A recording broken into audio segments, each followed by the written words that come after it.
Oo, aaminin ko. Minsan tumitigil ang takbo ng buhay ko. May mga araw na walang progreso ang mga ginagawa ko. May problema tayo na sobrang seryoso. May mga problema din tayo na hindi naman ganun kaseryoso. Nag-aalala tayo sa mga bagay na hindi natin makukontrol. Maikli lang ang buhay para mag-alala ng sobra. Ito ang mga bagay na sobrang pinuproblema ng mga tao. Number 1, bayarin. Walang katapusang bayarin, di ba? Nagtatrabaho tayo para may pambayad. Ang iba'y nag-struggle sa problemang ito. Kung hindi naman tayo magbabayad, mas lalo tayong mahihirapan. Magpatong-patong na mga bills. Kung hindi natin ito papansinin, lalo lang itong lumalaki. Mas lumalakas at mas mapanira. Nakakatakot, di ba? The thing is, lahat tayo ay may binabayaran. Pero wag mong hayaan na dyan na lang nakapokus ang buhay mo. Huwag mong hayaan na ang mga bayarin na ang nagkukontrol sa buhay mo.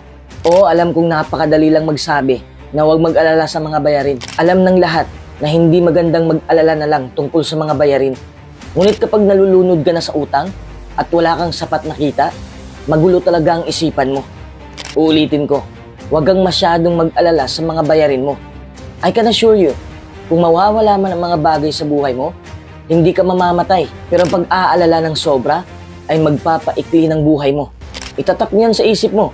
May ibibigay akong tip sa'yo. Dapat marunong kang mag-budget. Kung ano yung nasa budget list mo, yan lang ang gastahin mo. Put your budget over anything else. This will help you get a better view of your bills and how they affect you. Kung may mga bagay na hindi naman gaanong importante sa'yo, huwag mo munang bilhin. Bawas-bawas muna sa ibang gastusin. Mag-focus ka lang sa basic needs mo. Huwag mo munang paggastusan yung mga bagay na hindi naman pinakakailangan. Bayaran mo ang mga nabarang utang sa ibang tao, kung meron man. Number 2, pera. Ang pera ay isa sa mga sanhi kung bakit mas lalo tayong namumroblema sa buhay. At ang pera din ang solusyon. Kailangan natin ng pera para makakain. Hindi natin yan may tatanggi. Kung ang kaya mo lang ay bigas, huwag mo nang piliting bumili ng ulam. Kahit ganyan lang, mabubuhay ka pa rin. Ang punto ko lang, huwag mong ipilit, lalo na kung wala kang sapat na pera. Material wealth doesn't equate to happiness. Totoo yan, temporaryo lang ang kasiyahang dulot nito. Kasi kung totoo na pera ang nakakapagpasaya sa tao, bakit ang daming mapera na nadidepress? Why they feel empty? Sa halip na bigyang diin ng pera, pagtuunan mo ng pansin ang mga bagay na nagpapasaya sa'yo. Kung naghahanap ka lang ng trabaho para magkapera, mapupunta ka lang sa trabahong hindi mo gusto. Money can solve that. Dapat maghanap ka ng trabahong gusto mo. Gumawa ka ng mga bagay na gusto mo at ang pera ay kusang susunod sa'yo. That's the thing.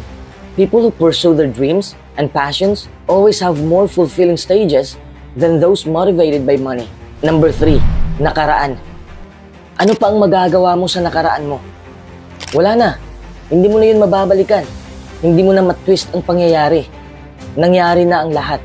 Ang tanging magagawa mo lang ay matuto ka sa mga nangyari sa'yo. The past is important to learn from, but you should not let it get in your way and become a burden. Umabanti ka lang. Iwanan mo na ang nakaraan mo. Maiisip mo man, pero wag mong bitbitin sa kasalukuyan mo. Lahat naman tayo ay may nagagawang pagkakamali sa ating nakaraan. Hindi na kailangan takbuhan pa yon o ikahiya kung sino ka talaga o kung saan ka nanggaling. Ngunit wag mong hayaan na kinukontrol ng nakaraan ang buhay mo. Matuto ka sa iyong mga paghihirap at lumaban ka ng mas mahusay sa susunod. Patuloy ka lamang masasaktan ng isang bagay na nangyari na kung hahayaan mo ito. Number 4, buhay ng iba. Huwag kang makipag-chismis. Huwag mong pakialaman ang buhay ng iba. Kasi may sarili kang buhay. Walang magandang maidudulot ang chismis sa buhay natin. Iba kasi ang concern talaga sa nakikichismis lang. Kung ano man ang ginagawa ng ibang tao, labas ka na doon. Wala ka nang pakialam sa buhay nila, sa mga desisyon nila. Bakit ka pa nag-aalala? Sa halip na sila ang nasa isip mo, sarili mo na lang ang alalahanin mo. Worry about yourself. Hindi pwedeng alamin mo ang buong kwento ng iba. Hindi rin pwedeng ang iba ay makialam sa buhay mo. Life is just too short to worry about what others are doing. Number 5, haters. May haters ka ba? Kung meron man, isipin mo lang na you can't please everybody. May maraming sikat na wala namang ginagawang masama sa mga tao, pero hate na hate sila ng karamihan. Kahit ano pa ang gawin mo sa mundo, may mga taong hindi magkakagusto sa'yo. Kahit may mga haters ka man, ipagpatuloy mo pa rin ang ginagawa mo. Basta't wala ka lang tinatapakang tao. Kung makakabuti naman sa'yo ang ginagawa mo, walang problema dun. Again, people are not always going to like what you do. Kahit saan ka lumingon, may makikita kang mga tao na ayaw sa'yo. Alam mo, may mga kakilala akong pinakamabait, mahabagin, pinakamaalalahanin, at kagiliw-giliw na mga tao. Pero may mga taong ayaw pa rin makipagkaibigan sa kanila. Hindi natin maiintindihan, di ba? Kung bakit ganon. Kung ako ay tumigil na at nagpaka-stress na lang sa tuwing may taong hindi magkakagusto sa mga desisyon ko, siguradong wala akong narating sa buhay ngayon. Wala naman akong hater siguro, pero may mga taong hindi naniniwala sa pangarap ko. Pero hindi ko na iniisip yon. Nagpapatuloy pa rin ako hanggang sa nagbunga ang lahat. Kaya huwag kang ma-stress sa mga haters mo. Okay? Number 6, trabaho. Palaging may mga proyekto, mga gawain, at mga rush hour sa trabaho. Lahat naman siguro ay na-stress sa trabaho, di ba? Nakakapagod. Nakatutulong naman ito para mahalin ang iyong ginagawa. Ngunit kahit na hindi mo gusto ang ginagawa mo, ang trabaho ay isang bagay na dapat palumanay mo lang trabahuhin. Kung wala ka sa trabaho, wala kang alalahanin. Hindi ka inaantok. Kung naka-duty ka na, be productive. The less you worry about work, the quicker it goes by. Kahit ang trabaho mo ay hindi naman kasosyalan, mahalin mo pa rin yun. Huwag kang mag-alala sa iniisip ng iba. Huwag mong ikahiya kung ano ang trabaho mo. Marangal naman ang trabaho mo. Galing sa malinis ang pera mo. You're not defined by your career. You define it. Number 7, edad. Sino ba dito ang takot tumanda? Ang dami. Kaya nga may maraming bitamina o pamahid na may anti-aging, di ba? Para pigilan ang pagtanda. But there's nothing you can do to stop the process. Natural na proseso yan sa buhay natin. Tanggapin na lang natin yun. Yakapin mo yan ng buo. And make the most of your time. Aging is a part of life. Sa halip na mag-alala tungkol sa pagtaas ng edad mo, enjoyin mo lang ang bawat araw na buhay ka. Isa lang ang buhay mo. Kaya gawin mo ang lahat ng masasayang bagay na gusto mong gawin sa edad mong yan. Huwag ka nang umasa na babata ka. Kasi hindi mangyayari yun. Huwag sayangin ang iyong oras sa pag-aalala tungkol sa ganitong bagay. Enjoy your life the way it is right now. Number 8, kamatayan. Lahat tayo ay pupunta sa puntong yan. Huwag kang matakot, okay? Kailangan mo talagang harapin ang hindi maiiwasang pangyayari. Hindi mo maiiwasan ang kamatayan. Ibuhos mo lahat habang buhay ka pa. Para kapag dumating ka na sa huling hantungan, wala ka ng pagsisisihan. Pagkatapos mong harapin ang katotohanan yan, mas madali mong harapin ng paulit-ulit ang buong buhay. Magkakaroon ka rin ng higit na tapang at tiyaga. Oo, alam ko na hindi madaling harapin ang kamatayan. Walang kasiguruhan ng buhay. Kung tulog ka, pwedeng hindi ka na magigising. Kung magigising ka naman, pwede kang maaksidente. Walang kasiguruhan ng buhay. Kahit anong oras, pwede tayong mawala. So now, face mortality and go live your life. Number 9, iniisip ng iba. Nung teenager pa ako, lagi kong sinasabi na wala akong pakialam kung ano ang iniisip ng mga tao sa akin. At nakahagaan yun ng aking loob. I started to find my passion and I find what I'd love to do for my life. Kaya nagsimula akong maging ako. Ano man ang iniisip ng aking mga kaibigan o pamilya tungkol sa mga plano ko. Wala akong pakialam kung hindi ako nag-fit in sa kagustuhan ng iba. I-apply mo rin yan sa buhay mo. Kahit ano man ang sabihin nila, ikaw pa rin ang nakakaalam ng pinagagawa mo. Feel free to do what makes you happy, regardless of what people think of you. Number 10, ginagawa ng iba. Huwag mong pasukin ang buhay ng iba. There's so much you can do in your life. Bakit sa kanila pa? May makukuha ka ba kung yan ang gagawin mo? Kung ano man ang kaganapan sa buhay nila, hindi ka kasali.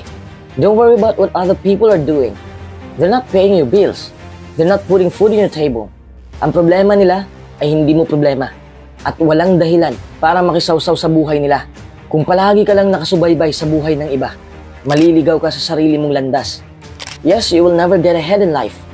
Walk your own path and inspire other people. Don't worry about where everyone else is going or what they're doing. Focus on you. Number 11, comfort zone.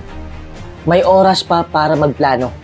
Kung ayaw mo pang lumabas sa comfort zone mo, huwag mong pilitin kung hindi ka pa handa.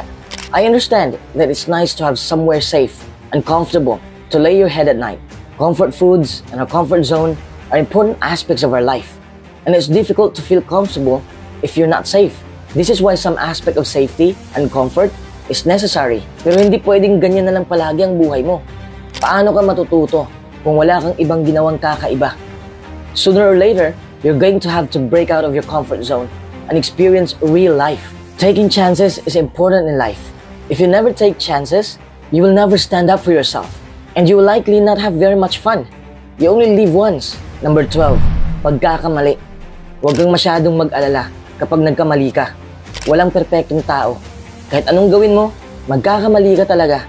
Kapag nagkakamali ka, lalo na kung sunod-sunod na ang pagkakamali mo, mafu-frustrate ka talaga.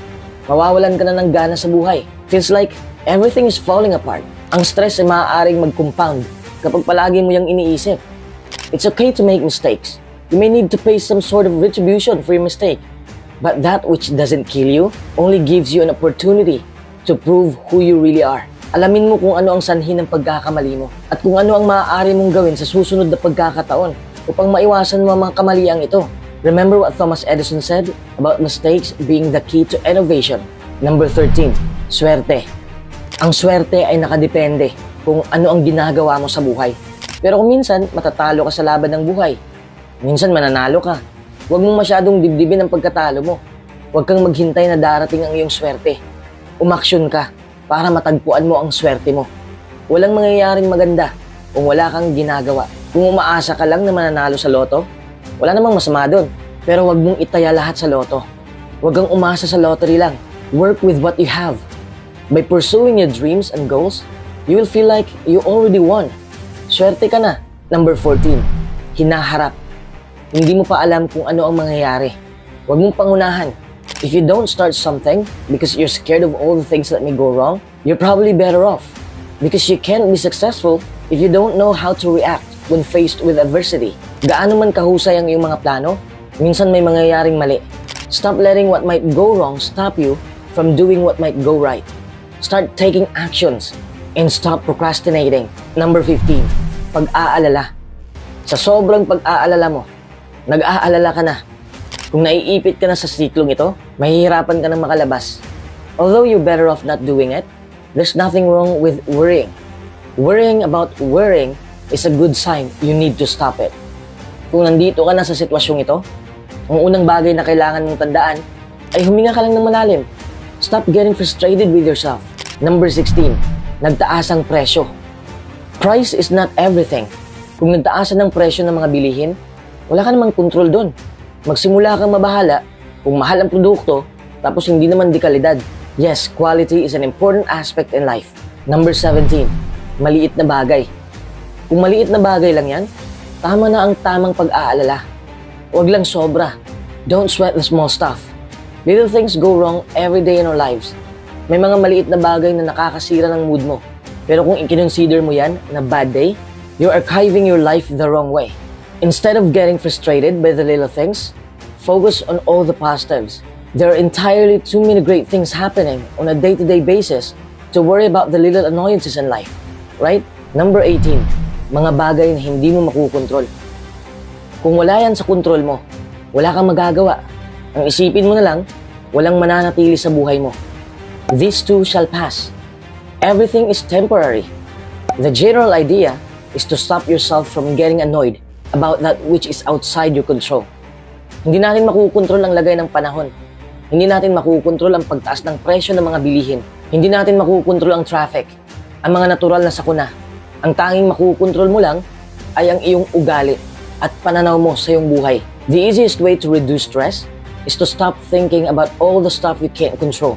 So you can focus on whatever task is at hand. Whether it's good or bad, focusing on your present is the easiest way to either resolve or enjoy what's happening to you. Number 19, perfectionism. Walang perpekto. Lahat tayo ay magkakamali.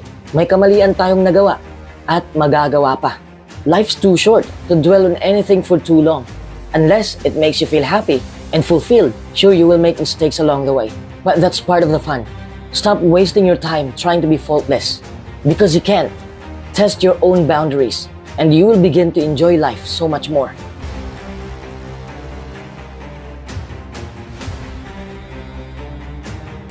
Makakamit mo ang tagumpay kung hindi mo minamadali ang proseso.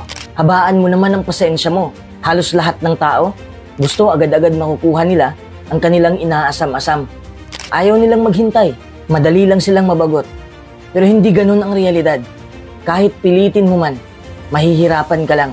Kasi nga, hindi ganun ang realidad. Kung palagi ka lang nag-i-expect na darating kagad ang hinihintay mo, tapos hindi dumating sa ina-expect mong petsa, ano ang mangyayari? Reklamo. Palagi kang nagre-reklamo. Sinisisi mo na ang sitwasyon. Galit na galit ka at hindi mo maiintindihan kung bakit palpak ang buhay mo. Sa totoo lang, kung gagawin mo lang ang lahat ng makakaya mo, plus habaan mo lang ang iyong pasensya, yun bang hindi ka nagmamadali? Mapapasayo rin ang gusto mo. Kung umaayaw ka na dahil lang natatagalan ka o nababagot ka na sa kakahintay ng tagumpay, parang pinutol mo na rin ang tulay.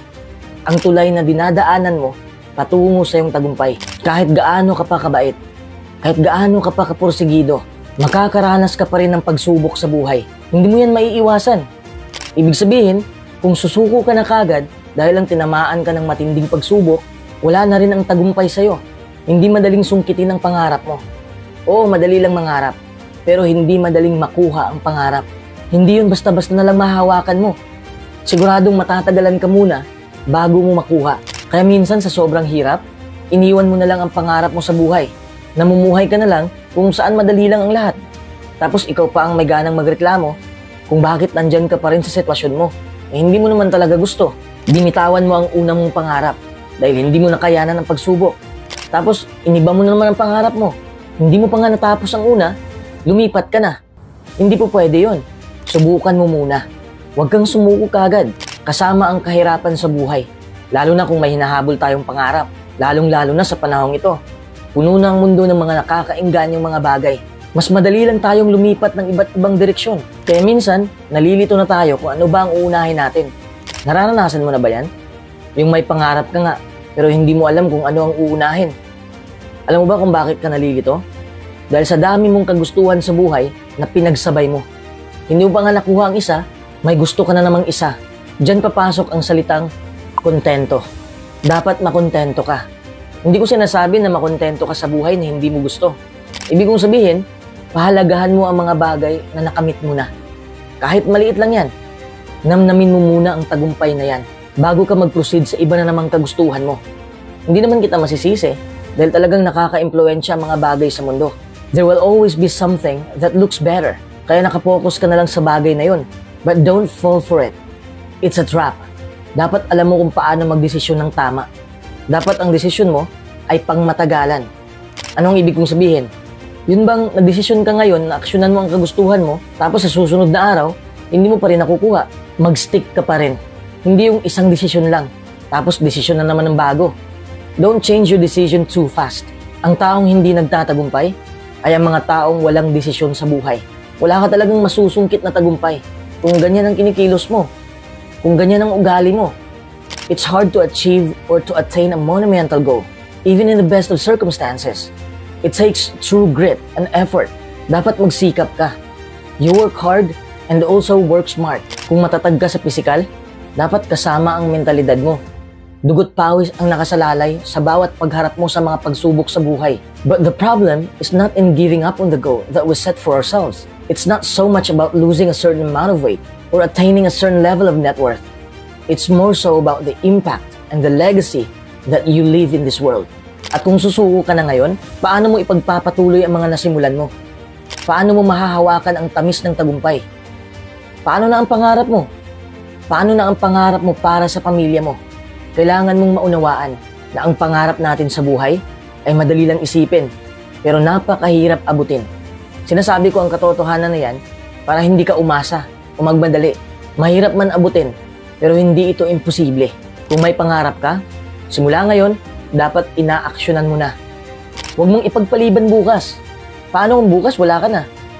Hindi mo alam, di ba? Kung pagod ka na, pwede kang umupo, pwede kang humiga, pwede kang tumigil saglit. Pero saglit lang. Hindi pwedeng magpakatamad. Para sa akin lang may mga araw man na tinatamad ako, pero iniisip ko lang palagi ang goals ko. May target ako Dapat tamaan ko yun.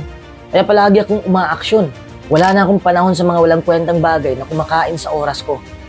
Bakit nasabi ko na hindi pwedeng magpakatamad sa buhay? Because everything is gonna take more effort than you initially think it will. Kahit anong klaseng goal ang nasa isip mo ngayon, kung susuko ka na, ibig sabihin na wala ka na ring silbi sa mundong ito. Sorry sa word na walang silbi, okay? Alam ko masakit ang dalawang salitang yan, pero kailangan mong masaktan eh. Kumpleto kang ipinanganak sa mundo. Kaya hindi pwedeng magpakatamad ka lang. Yung iba nga may kapansanan, pero grabe kumayod. Nakakahiya naman sa atin, di ba? Pakiusap, huwag mong sayangin ang lakas mo. Huwag mong sayangin ang oras. Huwag mong sayangin ang pagkakataon para lang sa mga walang kwentang bagay. You didn't have it in you to work harder and longer and put more effort in than you initially thought. At ano ang masakit kung susuko ka na? Yung nabubuhay ka na may pagsisisi. Magsisisi ka dahil hindi mo pinanindigan ang pangarap mo. Yes, it doesn't feel good when you carry regret. It hurts. You will always look back with resentment on the things you could have done, or you would have done, or you should have done with your time and your life. Tandaan mo na ang buhay mo ay limitado lang. So don't waste that living life according to other people's rules. Use your remaining time to live life in your own terms and according to your rules. But to do that, you have to invest the time now and work toward your goals and don't give up so easily. Hindi ibig sabihin na madali lang ang lahat kung nag-e-effort ka na. May mga mabibigat pa rin na pagsubok na masasalubong mo sa hinaharap. Pero hindi ka dapat magpapatibag. Huwag kang magpapatalo. Okay? Lumaban ka lang ng lumaban hanggang sa makuha mo na ang tagumpay na hinahangad mo. Ang nakakamangha pa, ang tagumpay ay darating kung pagod ka na. Naiintindihan mo ba? Yun bang malapit ka na sanang sumuko, tapos may senyales na dapat ka pang lumaban, tapos nakuha mo na. Isa na ako sa mga nakakaranas niyan. Nung hindi pa ako article writer, ang dami kong pinagdadaanan para matupad ko lang ang pangarap na yon. Inaaral ko kung anong gawin. People are talking about all the pain and the turmoil of working tirelessly towards their goals. It's always at that point, when you're just about to give up, that you figure things out to achieve success. But that's understandable, because it shows the enormity and difficulty in big monumental goals. It also differentiates successful people from those that ultimately give up. Kung hindi ka man nagtatagumpay noong una, ulitin mo lang. Kung hindi pa rin, baguhin mo ang iyong strategy. Huwag mong ulitin ang parehong ginawa mo na hindi nag-work. Kasi ang ending niyan, same results pa rin. Baguhin mo ang iyong strategy. Look at the successful people. Ginawa nila ang lahat para matamaan ang target nila. Hindi nila binago ang goal. Binago nila ang kanilang plano ng pag-atake. If you see that one thing is not getting you there fast enough, change things up and take a different approach. Kahit ilang plano pang susubukin mo, basta't wag mo lang hayaan na mapalayo ka sa goal mo. Alam kong masipag ka. Alam kong may pangarap ka. Alam kong gusto mo yung makamit. Kaya nga sinasabi ko to sa'yo, para wag kang panghinaan ng loob. Sa totoo lang, kung nafu-frustrate ka na sa buhay mo ngayon, kung gusto mo nang sumuko, ito na ang tamang senyales. Napapalapit ka na. Gaya rin yan ng pag umakyat ka ng bundok. Habang papalapit ka na sa tuktok, hihilahin ka pa lalo ng gravity. Ganyan rin ang mangyayari kung papalapit ka na sa tagumpay. Mabibigatan ka pa lalo. Uulitin ko, kung nafu-frustrate ka na, that likely indicates that you're far closer than you think. Aminin na natin, madalas tayong napipikon sa sitwasyon natin. Akala natin, walang nangyayari sa effort natin. Pero mali pala tayo. Take a moment to step back and assess where you're at and find the things you can appreciate about what you have already accomplished and reinvigorate yourself to move forward with a renewed sense of spirit. Buksan mo ang iyong isipan. Imaginein mo na papalapit na ang pangarap mo sa'yo. Oo, madali lang sumuko. Kapag gumagawa tayo ng malaking goal, kasama na dyan ang pagod. Kung gusto mo nang sumuko, ito na ang tamang pagkakataon na ilabas mo ng nakatago mong lakas. Gamitin mo ang lakas mental. Use your mind to envision a bigger and brighter future that's awaiting you. Really close your eyes. I'm not kidding you. Close your eyes and go into a lucid state of envisioning a crazy future-based reality for yourself that's so outlandish and ridiculous that it inspires you to keep pushing forward. Iwanan mo na ang negatibo mong ugali. Yan ang mahadlang sa daan mo. Alam kong nakasanayan mo na yan, pero kailangan mong baguhin ang pag-iisip mo. Years and decades worth of habitual behavior feels comfortable because it really is. And we always want to default back to it. Bakit ba kasi naa-addict ka na sa comfort zone mo? Pwede ka namang mag-explore. Hindi mo ba gustong matuto ng panibagong bagay? Gusto mo bang yan lang ang maanino sa buhay mo? Kung negatibo kang mag-isip, kung palagi na lang ganyan, wala kang mararating sa buhay. Huwag ka nang umasa na magtagumpay. Dahil wala pa akong nakikitang tao na nagtatagumpay na puro negatibo na lang nasa loob ng kanyang ulo. Wala pang tao na ganun. Get rid of those toxic habits. Sipain mo na yan papalayo. Hubarin mo na ang luma mong balat. Mahirap man paalisin ng toxic mong isip, pero kayanin mo. Okay? If you want to achieve your goal as badly as you want to breathe, then I promise you that you will find a way. Disiplina na lang ang kulang mo. Kung wala kang disiplina, mas mahihirapan ka. Lalo na kung malaki ang pangarap mo sa buhay. Maraming tao na ang sumuko sa laban nila. Nawawala na sila ng gana. Alam mo ba kung bakit? Dahil wala silang disiplina sa sarili. If you don't have discipline, you cannot achieve anything worthwhile. Discipline is the bridge between goals and accomplishments. Yan lang naman.